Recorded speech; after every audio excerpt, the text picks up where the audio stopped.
a leaky roof and mission, learning to play and pray in Romania, and mission in Germany. All this and much more coming up next.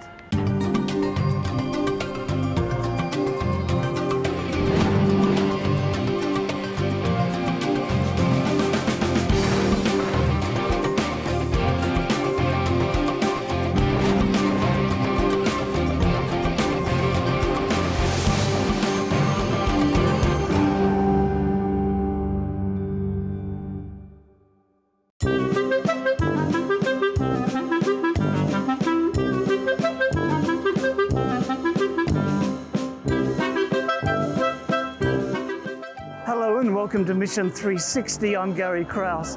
Today's program is coming to you from Berlin, Germany. And on today's program, we're going to be looking at mission right here in this city, which is in itself a mission field. And we're going to travel to various parts of the world. But first up, the story of a leaky roof and mission.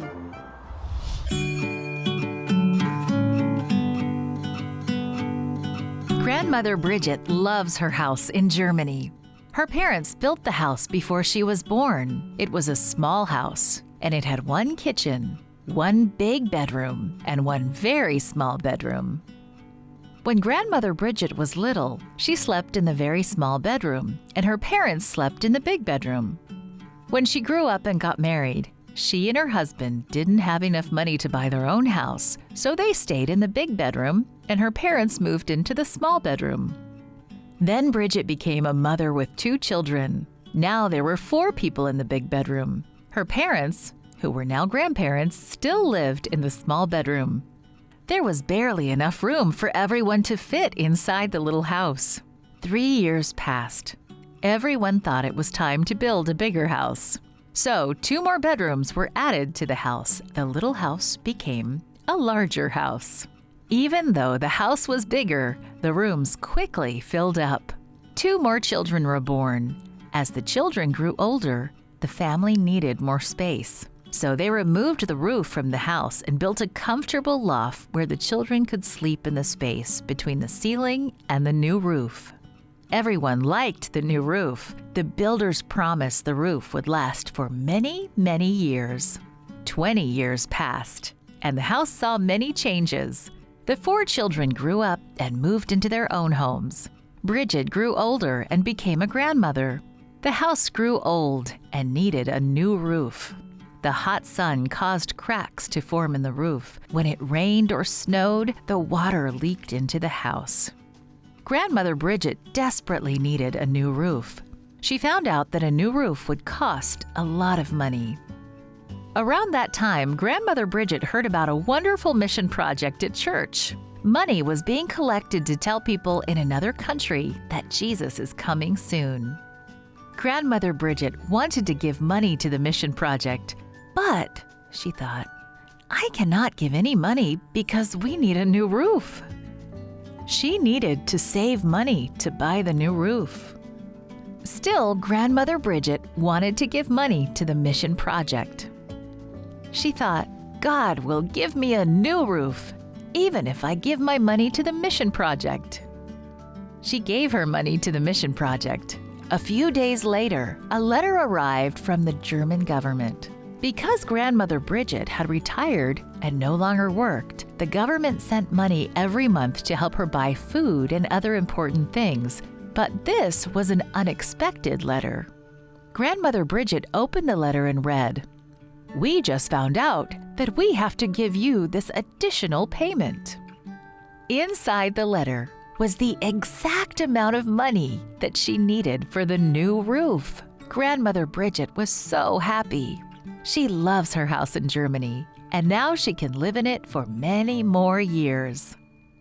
The money was a miracle, Grandmother Bridget says. I thank God for it. Thank you for your 13th Sabbath offering that went for a mission project in Grandmother Bridget's homeland of Germany in 2020. Germany has sent many Seventh-day Adventist missionaries around the world, and the offering will help send even more by renovating the main building at an Adventist academy, a place where new missionaries are trained in Darmstadt, Germany.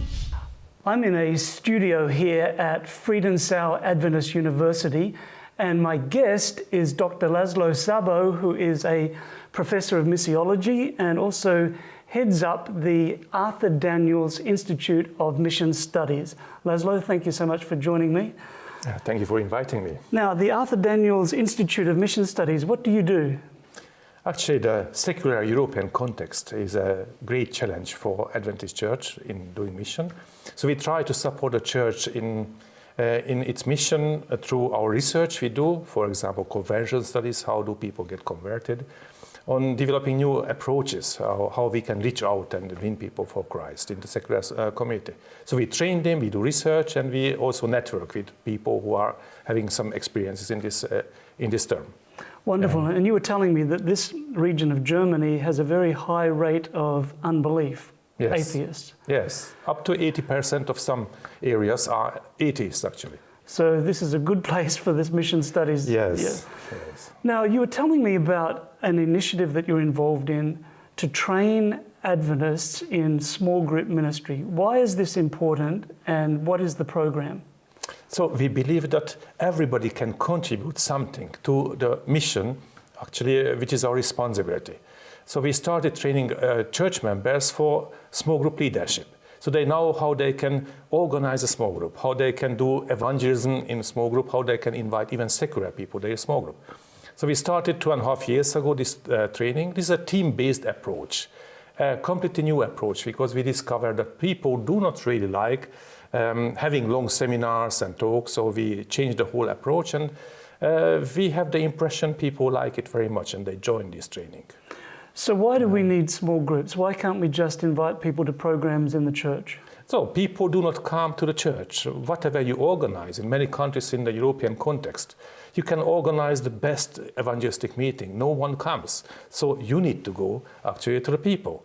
And your house is the best location for conversation, eating together like Jesus did, and while you eat and talk, you can also express something about your faith, your relationship to Jesus Christ. It is a witnessing approach to evangelism. Now, what has been the response to this program? So we are really surprised because I started the training with 2 persons. Today we have over 770 people involved. 770? 770 people, and I think we have people from almost 20 countries. Wow. Yeah. And so you do most of this training online? We do everything online. Okay. So 770 people. Now, so what have been the results? What has been the response from those people you have trained? Honestly, I expected people saying at the end, we love the training, but I don't have time, I don't know, I don't feel being competent and so on. So 2 weeks ago, I had a meeting with people who accomplished the training, so went through this training, and I requested them for a feedback.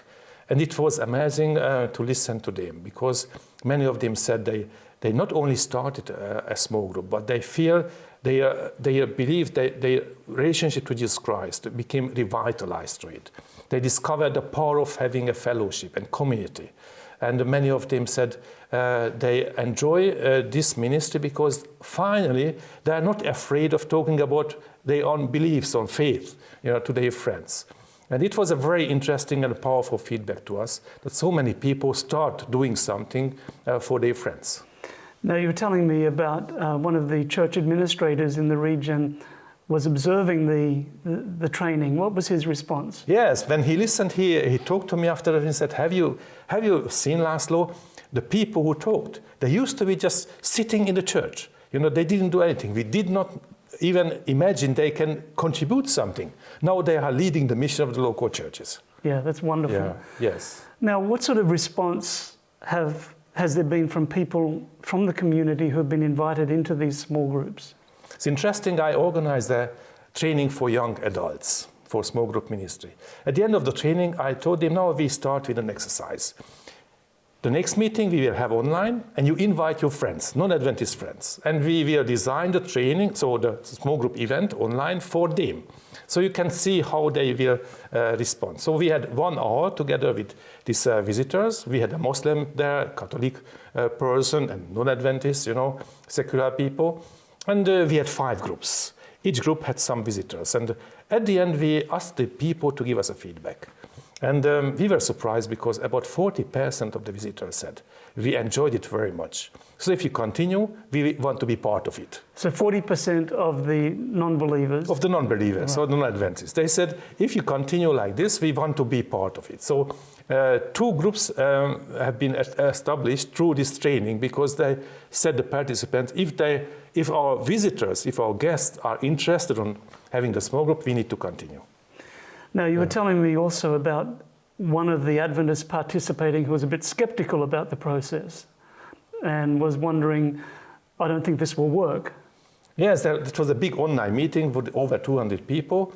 I invited church members to come and express their doubts and questions, because we would like to give them a chance to get to know how we are working and what is a small group.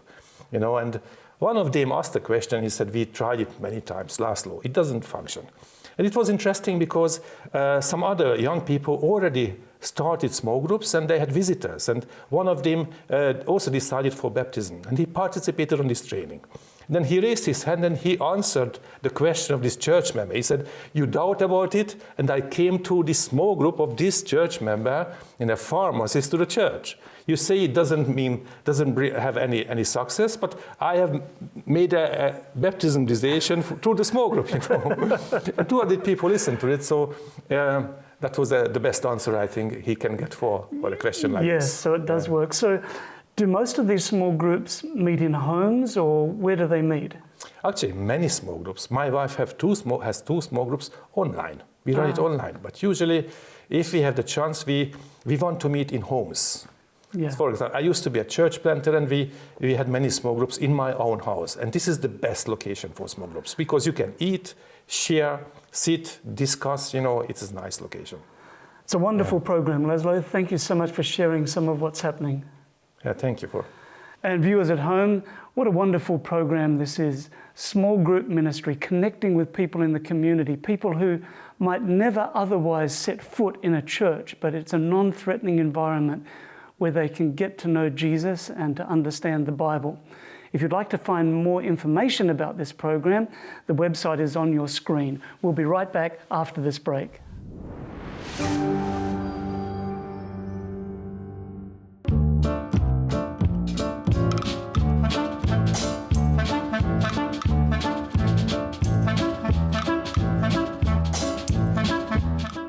In 1793, the quadriga, which is the two-wheel chariot with 4 horses, was placed on the top of the Brandenburg Gate. A few years later, when Napoleon conquered Prussia, he took that quadriga and took it back to Paris. Well, after a few years, after Napoleon's defeat, it was brought back again and put on top of the Brandenburg Gate. Such is the give and take of history. Welcome everybody to Mission 360. We have some special story here for you today from Chad with 2 doctors, the doctors Olin and Danae Netteberg. And they are coming to us from actually Virginia at the moment, but they live in West Central Africa and have for the past 11 years. Welcome, Olin and Danae. Or Doctors Netteberg. That's going to get a thing. I'll just call you Olin and Danae if that's all right with you. That works. All right, great. Okay, Olin is an emergency medical doctor, and Danae is a surgeon. I don't care which one of you go first, but in just a snippet, 30 seconds or so, tell me what your day looks like. What do you each do during the day? Danae, go ahead. Well, sure, I'll start. First of all, we live on the hospital compound, and so we're available 24/7. But if nobody gets us during the night, then I would wake up. Usually we have staff worship and we switch off with our kids. So Olin will go up there and then we switch off after that. And I'll go up and round on my patients. I'm an OBGYN, but in Chad, I function as a general surgeon as well. So I'll round on maternity and also general surgery. Depending upon how many doctors are there, we split up the roles now. And then I'll go to the operating room and pretty much from 9 o'clock until maybe 5 or 6, operate all day with maybe 5 to 7 patients, depending upon the complexity of it. Excellent. Okay. And our roles have kind of evolved over the years. Still evolving. Still evolving. Yeah. For the last few years, mostly I try to be home with the kids. We homeschool. We have 5 children. We just had a 5th, actually.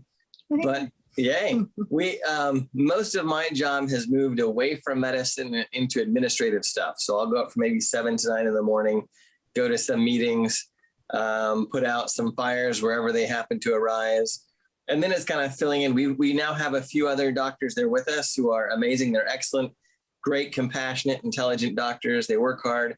But if they get caught up or behind on something, they'll call me and maybe I can come up in the afternoon and catch up on consulting patients in the operating room or the emergency department, or rounding on services if they're behind.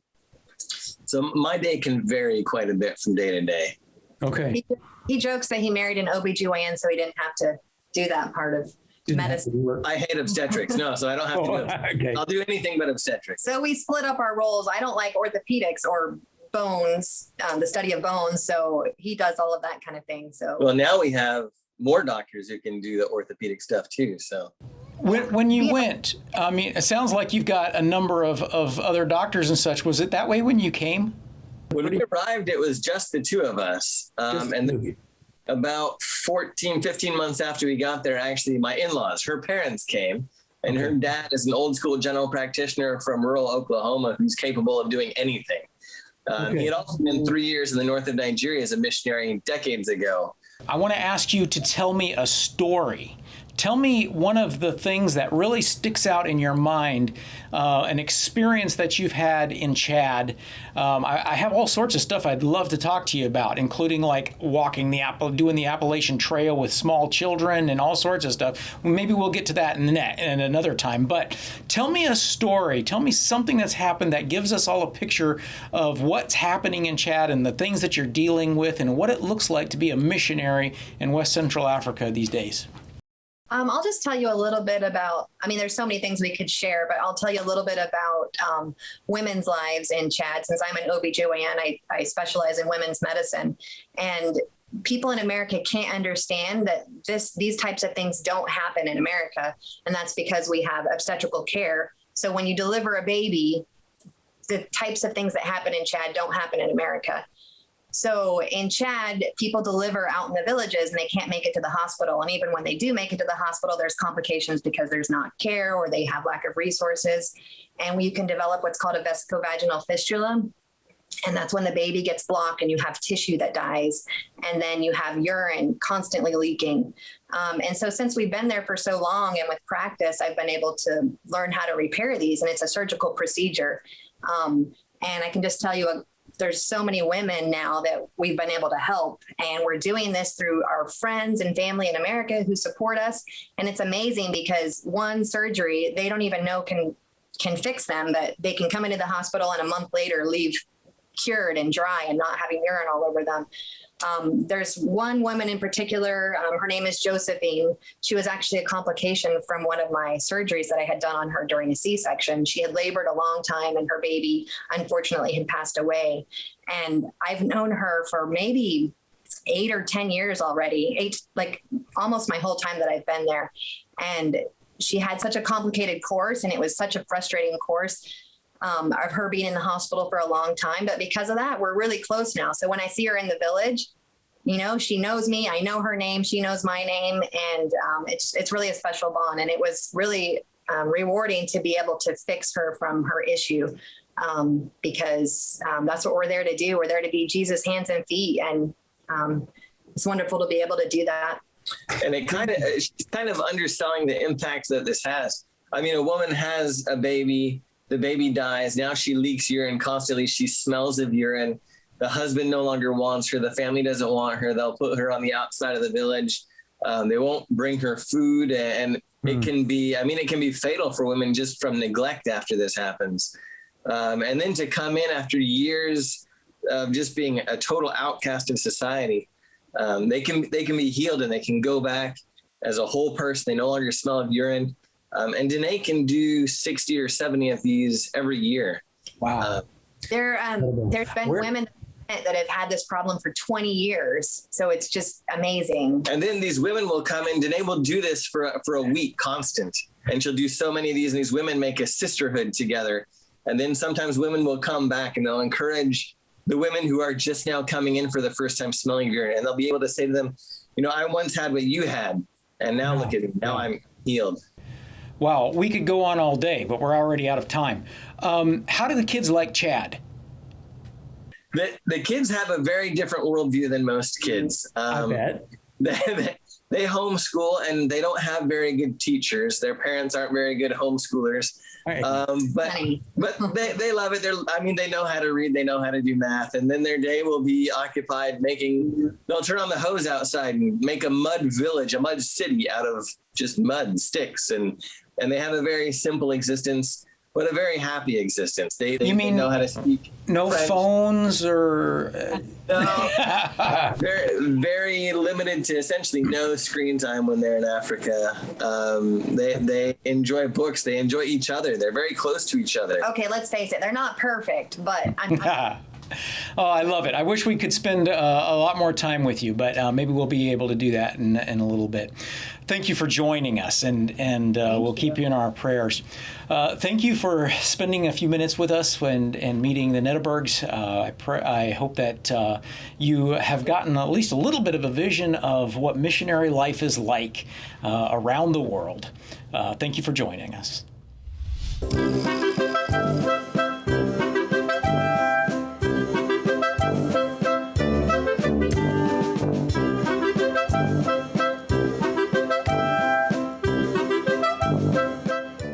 Welcome back to Berlin, and next up we travel to Romania for a story entitled Learning to Play and Pray. 2-year-old Denisa loved going to school. She loved playing with her best friend, Timea. But when Timea played with the other little girls and boys, Denisa felt sad. She went to the corner and cried loudly. Wah! This happened every day. Wah! What could make little Denisa happy? Denisa and her best friend, Timea, were always the first to arrive at their school in Romania. Timea's mother was the teacher, and she picked Denisa up at her house every morning on the way to school. One day, Denisa and Timea arrived as usual before any other children. The two girls played a fun game of hide and seek. They hid under a big blue and green table. They hid inside the bathroom. They hid behind chairs. Then they played with modeling clay and colored pictures. After a while, other children started arriving, and Timea played with them. Denisa didn't like that. She wanted all the attention for herself. She went to a corner of the room, sat on the floor, and began to bawl. Wah! The teacher went to her and hugged her. "You have no reason to cry," the teacher said. "It is better to play together and not just with Timea." Denisa stopped crying. She liked it when the teacher paid attention to her. "Let's pray together," the teacher said. Denisa knew how to kneel and pray because all the children knelt and prayed for worship every morning. She immediately got on her knees. The teacher also knelt and prayed first. "Our Father, please help Denisa to calm down and to understand that it is better to play with the other children and not only with Timea." Denisa prayed to stop crying. Then the teacher asked Denisa to help prepare some activities for the children. After a while, Denisa joined a group of children and began to play with them. They made wooden puzzles of birds, frogs, grasshoppers, butterflies, and goldfish. Denisa especially liked a puzzle of a little bird with a yellow breast and brown and green wings. The teacher spent a lot of time praying with Denisa during that year. Things got easier during the second year.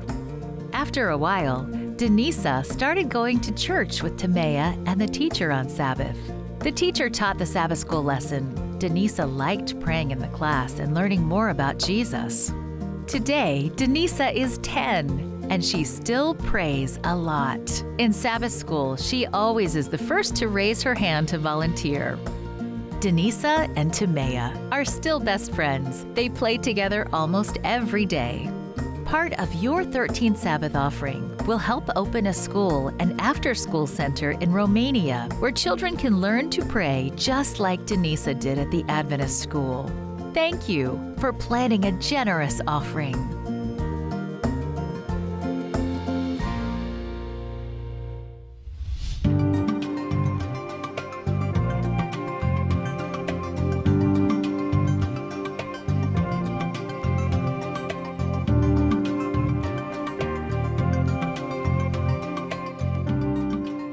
Well, that's about it for today's program, and I'm so glad that you were able to join me.